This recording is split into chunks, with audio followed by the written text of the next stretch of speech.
달러의 지속적인 반등 및 상승, 그에 반해서 자산시장은 조정을 받고 있는 가운데 인사를 드리는 크립토 마토입니다. 조정이 나올 거라고 어느 정도는 예상을 했었고 지금 조정이 나오고 있는데 과연 예상된 자리까지만 떨어지고 반등 및 상승을 이어갈 수 있느냐가 관건이라고 볼 수가 있겠는데요.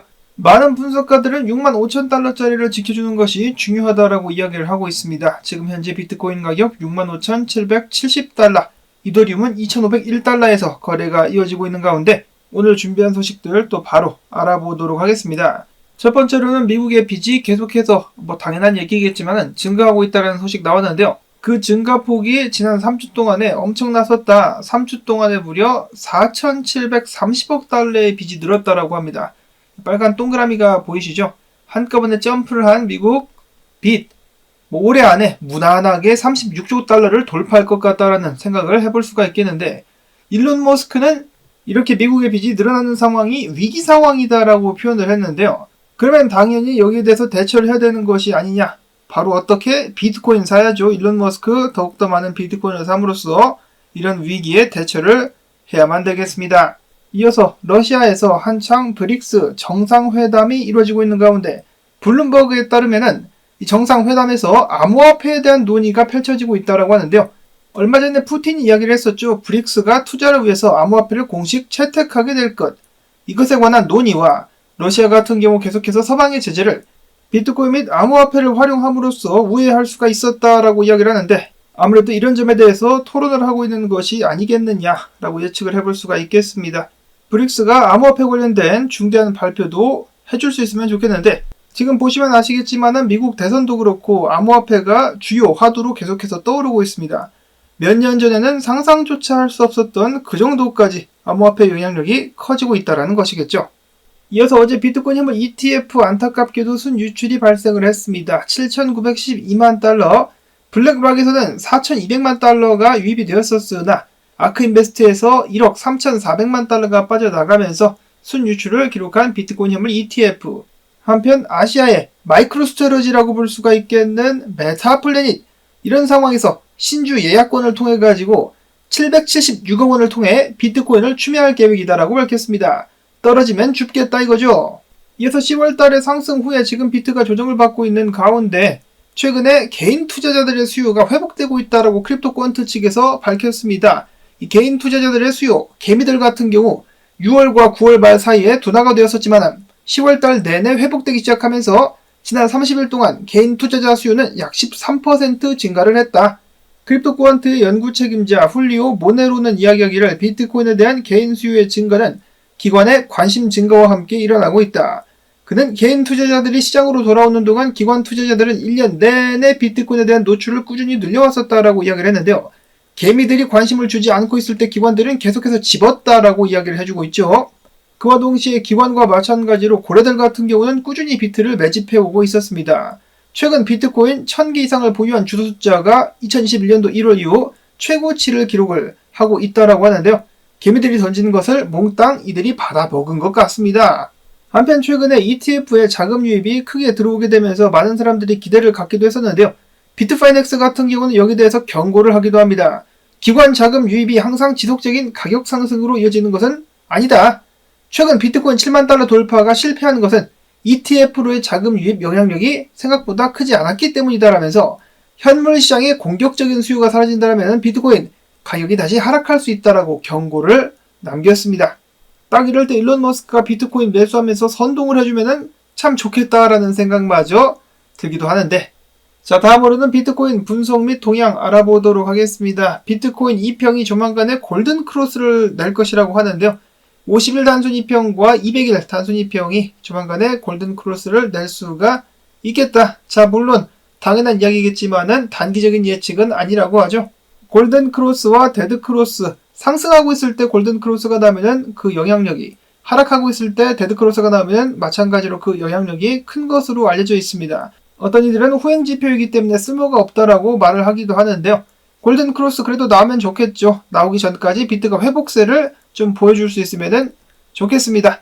다음으로 크립토 퀀트의 기고자 맥디는 이야기하기를 비트코인 해시레이트가 사상 최고치를 기록하면서 채굴 경쟁이 심화되고 채굴 난이도도 전례 없는 수준으로 상승을 했다. 이것이 뭔 말이냐? 비트코인 내재 가치가 상승하고 있다는 것이다. 활성 비트코인 주소와 온체인 거래가 증가하는 추세, 즉 네트워크 펀더멘탈 개선은 과거 강세장과 유사한 패턴을 보여주고 있다라고 이야기를 했는데요. 자, 이런 식의 채굴 난이도 상승이 어떻게 비트코인에게 유익이 될 수 있겠는가에 대해서 코인데스크가 덧붙입니다. 비트코인 해시레이트가 최고치를 경신하면서 영세 비트코인 채굴자들이 시장에서 밀려나고 있다. 이에 따라 잠재적 매도 압력이 완화될 것으로 보이며 채굴자 수익 지표가 오르면 비트코인 가격도 마찬가지로 급등할 수가 있겠다. 그리고 8월 달부터 채굴자들의 보유량 감소세가 눈에 띄게 줄었다. 즉 채굴자들이 비트코인을 덜 매수하고 있다라고 덧붙이기도 했었습니다. 그리고 옵션 투자자들 같은 경우는 비트가 11월 달에 전고를 뚫을 것이라는 데 베팅을 하고 있다라고 하는데 11월 8일 만기 옵션 경우 행사 가격이 75,000달러, 11월 말 같은 경우는 8만 달러에 미결제 약정이 집중이 되어 있다라고 합니다. 자, 과연 또람프가 승리를 하게 되면서 비트까지 한번 상승하는 그런 아름다운 그림이 다음 달 그려질 수 있을 것인지, 투자은행인 번스타인 같은 경우도 이를 염두에 두고 얘기를 하는 것인지 모르겠지만 아무리 보수적으로 봐도 내년 비트코인 가격은 20만 달러까지 상승하게 될 것이다 라고 이야기를 했습니다. 비트코인의 제한된 공급, 반면에 미국 부채 같은 경우는 사상 최대치를 향해 가고 있기 때문에 비트코인의 상승은 숙명이다 라는 것이죠. 가즈아 비트코인, 그리고 또 모아라 비트코인. 다음으로 해서는 트위터 분석가들의 분석 보도록 하겠는데, 첫 번째로 최근 비트코인의 큰 움직임을 죄다 때려 맞춘 비트코인 하베비는 이야기하기를, 내가 이틀 전부터 조정 나올 거라고 봤는데 65,000달러를 지켜주는 것이 굉장히 중요한 상황이다라고 이야기를 했습니다. 그가 봤을 때 비트가 이번에 65,000달러를 지켜줄 것 같으며 상승세가 이어질 것이다 라고 이야기를 했었고, LG 분석가 같은 경우는 비트 가격이 어디까지 오느냐, 65,580달러까지 내려갔다가 그 자리부터 반등이 나오지 않겠느냐 라고 이야기를 했었으며, LG의 친구 우즈 AI 같은 경우는 좀 더 낮게 64,500달러 선까지도 한번 내렸다가 그 자리부터 반등이 나올 수 있을 것이다 라고 이야기를 했습니다. 크립토 체이스 분석가 역시 비트가 지금 정말 강세를 보이는 중이라면 65,000달러짜리를 지켜줄 것이다 라고 예측을 했었고, 꽥꽥 오리 선생, 비트코인이 마지막 저항, 전고를 앞두고 마지막 저항에서 이런 식으로 조정을 받는 것은 전혀 놀랄 만한 일이 아니다라고 이야기를 하면서 본인은 숏을 치지 않겠다라고 이야기를 했습니다. 만약에 6만 달러가 깨지게 된다라면은 그러면 모르겠지만 그 전까지는 숏자리는 아니다. 반면에 지금 현재 상황, 사실 비트코인 모습이 좋아 보이지 않는다. 머리가 두 개 달린 데드앤숄더가 나오고 있는데, 그럼에도 불구하고 만약에 비트코인이 다시 한번 67,000달러 위까지 가격을 끌어올릴 수 있다면 그 뒤부터 강력한 가격 상승을 기대해 볼 수 있겠다라고 현재 상황을 평가를 했습니다. 크립토 누보 분석가는 롱 치고 싶어? 어느 자리가 가장 안전하느냐? 롱 치고 싶으면 기다렸다가 비트가 66,845달러에서 안착을 하는 것을 보게 된다면 그 자리부터 롱을 치면 되겠다라고 이야기를 했습니다. 안전하게 들어갈 수 있는 자리다라고 이야기를 했었고, 자, 그 다음으로는 기타 소식들 알아보도록 하겠는데요. 독일이 비트코인을 갖다 판 것이 엊그제 같은데 그때 가격대가 56,000달러였었다라고 합니다. 그때에 비해서 몇 시간 전 기준으로다가 비트코인 가격은 19.3% 상승한 그러한 상황이다. 독일은 얼마 전에도 제가 말씀을 드렸다시피 비트코인 갖다가 엿바 까먹었습니다. 그리고 저희 시청자분들 중에 독일에 사시는 분들이 계시는지 모르겠는데 독일 같은 경우 지금 계속해서 여러 가지 문제가 발생을 하고 있다라고 하네요. 경제적인 것도 그렇지만은 오늘 누가 이야기하는 것을 들어보니까 의약품 부족 사태도 발생을 하고 있다라고 하는데 부디 안전하게 잘 계시기를 바랍니다. 다음으로는 이더리움 현물 ETF 어제 자금 유입이 있었습니다.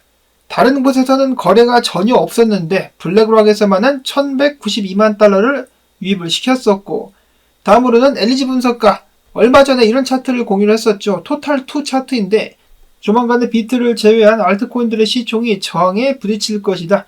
저항을 뚫을 수 있다면 강력한 상승 기대를 해볼 수가 있겠다라고 이야기를 했는데 일단은 저항받고 떨어지고 있습니다. 우주 AI 분석가가 이야기를 한 것처럼 조정받고 추가적으로 상승해가지고 저항을 뚫을 수 있도록 해야만 되겠죠. 그래야만 알트 시즌이 열릴 수가 있겠습니다. 다음으로는 솔라나. 솔라나 비트 떨어지든지 말든지 강력한 모습을 보여주면서 수렴을 이어가고 있었습니다. 해당 축적 기간을 벗어나게 되면 어느 정도까지 상승하게 될 것인지 많은 사람들이 기대를 하고 있는 가운데 모든 사람들에게 작년부터 했었나요? 솔라나를 강력하게 추천했었던 라울파리 형님 기분이 좋으셨는지 오늘 술 먹방을 하겠다라고 하셨습니다. 라울파리 형님의 술 먹방. 그런가 하면은 밈코인들이 계속해서 활기를 치고 있는 가운데 솔라나 기반의 밈코인이 다시 살아날 기미를 보이자 한 부자는 솔라나 기반의 밈코인에 엄청난 자금을 밀어 넣었다라고 하는데요. 무려 500만 달러치 솔라나를 꺼내가지고 거래소로부터 꺼내가지고 인공지능이 제작했다라는 소문이 있는 고트 밈코인에 339만 달러 그리고 이어서 남은 자금들을 여기 보시는 밈코인들에 싹 집어넣었다라고 합니다. 굉장히 도박적이죠. 내부자여가지고 상승할 것을 확신하지 않는다라면 엄청난 도박이라고 볼 수가 있겠습니다. 전문가들은 당연히 경고를 하죠. 이런 식으로다가 포모 해가지고 폭탄 돌리기와 같은 밈코인 시장에 들어간다. 자, 나중에 큰 손실을 볼 수가 있겠다. 이거 알고 들어가는 겁니다. 왜냐? 잘만 맞추면은 100배, 1000배로 자금이 불어날 수 있기 때문에 거의 도박이라고 볼 수도 있겠죠. 다음으로는 오랜만에 듣는 그 이름 체인링크. 인투더블럭에 따르면은 지난 한 달 동안 거래소에서 체인링크가 많이 출금이 됐다라고 하는데 보통 거래소에서 출금이 되면은 긍정적으로 보곤 하죠. 해당 코인의 축적 및 매도 압력 완화 때문에 가격 상승을 의미한다라고 이야기를 하기도 하는데 자, 과연 체인링크 기대는 항상 많이 받지만은 안타깝게도 성적은 그닥 좋지 않은 코인입니다. 자, 과연 앞으로는 뭔가를 보여줄 수 있을 것인지. 오늘의 마지막 소식은 좀 재수는 없지만은 게리긴세이 관련된 소식입니다. SEC 앞으로도 암호화폐 관련해가지고 집행 위주의 규제 방식을 고집을 하겠다. 변경 계획이 없다라고 밝혔습니다. 미국 내에서 지금 어떤 코인이 증권이며 어떤 코인이 상품인지 관련된 분류가 아직도 나오지 않고 있는 가운데 SEC 같은 경우는 일단 때리고 보죠. 소송 먼저 던지고 시작하는 암호화폐 업계를 압박을 하고 벌금을 뜯는 그런 동네 양아치 건달 같은 방식의 규제를 앞으로도 진행을 하겠다라고 다짐을 한 것이죠. 암호화폐 투자자들이 제일 싫어하는 것이 게리 겐슬러인데 본인은 그러면서 투자자들을 보호하며 자본 형성 및 시장 활성화를 이끌고 있다라고 주장을 했습니다. 이쯤 되면은 제가 봤을 때는 암호화폐 투자자들을 조롱하는 것이 아닌가라는 생각이 들 정도입니다. 약 올리는 거죠. 니들이 나를 싫어해? 한번 엿먹어봐라 라고 계속해서 암호화폐 업계를 관할권도 아닌데 압박을 계속해서 하고 있습니다. 자, 문제는 카말라 해리스가 최근에 인터뷰에서 이렇게 이야기를 했는데요. 본인은 지난 4년 동안의 바이든의 움직임 그리고 정책에 대해서 100% 동의한다. 본인도 전혀 다르게 하지 않았을 것이다 라고 이야기를 했습니다. 그 말인즉슨 앞으로도 계속해가지고 비트코인 채굴자들 압박, 세금 인상, 말로는 미래 산업을 지원하겠다라고 이야기를 했지만 그 모든 것은 구라가 될 수도 있다는 점을 기억을 해야 되겠습니다. 정말로 암호화폐 업계를 포용하려고 했으면 게리 겐슬러가 지금 이 상황에서 이따위 짓을 못하겠죠. 보면 볼수록 생각하면 생각할수록 더욱더 괘씸한 게리 겐세이와 바이든 정권 이들이 꼭 몰락할 수 있기를 바라보면서 오늘 나온 정보들 여러분들께 도움이 되셨다면 반등 가지야라는 의미에서 채널 도와주기, 광고 영상 재생 및 클릭을 통해서 이 크립토 토마토 채널 지원을 부탁을 드립니다. 여러분들의 도움이 있어야만 저도 계속해서 살아남을 수가 있겠죠. 자, 그러면은 저는 내일 또 인사를 드리도록 하겠습니다. 안녕히 계십시오.